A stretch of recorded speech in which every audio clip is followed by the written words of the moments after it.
నమస్తే మిత్రులారా, నేను మీ శ్రీనివాస్ చౌహాన్ అడ్వకేట్. మిత్రులారా, ఒక క్రిమినల్ కేసు పెండింగ్ ఉన్న సందర్భంలో అదే అంశం మీద ఒక సివిల్ కేసు కూడా దాఖలైతే ఆ కేసుని నిలిపివేయమని కోరే అవకాశం ఉంటుందా?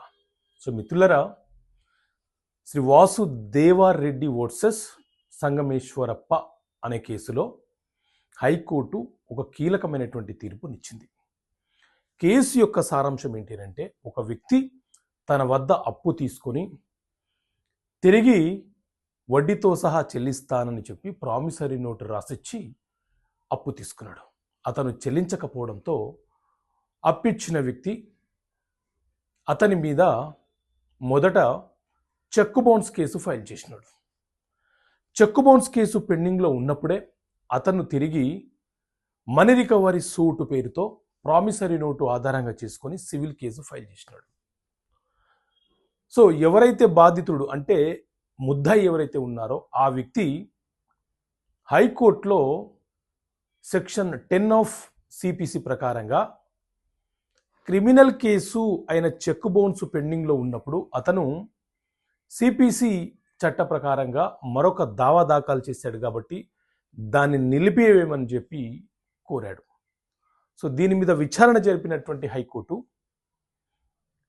సెక్షన్ 10 ఆఫ్ సిపిసి ఏం చెప్తుంది అని అంటే, ఒక క్రిమినల్ కేసు పెండింగ్లో ఉన్నప్పుడు మరొక సివిల్ దావా నిలిపివేయడానికి మాకు అధికారము లేదు.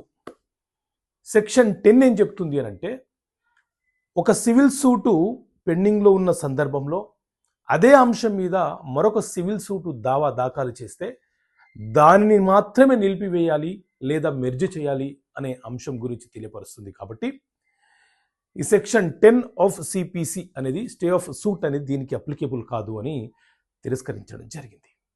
సో ఆ రెండు కేసులు దేనికి అవే ఒక ప్రొసీడింగ్ ప్రకారంగా విచారణ చేయబడతాయి అని చెప్పి తెలియపరచడం జరిగింది. సో ఇలాంటి జడ్జిమెంట్ల అంశాలను ప్రతి నెల మీకు అందించే ప్రయత్నం చేస్తున్నాం.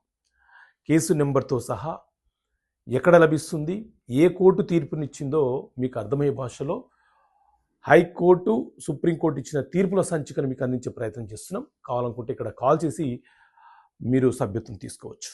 ఓకే మిత్రులారా, థ్యాంక్ యూ. జై హింద్.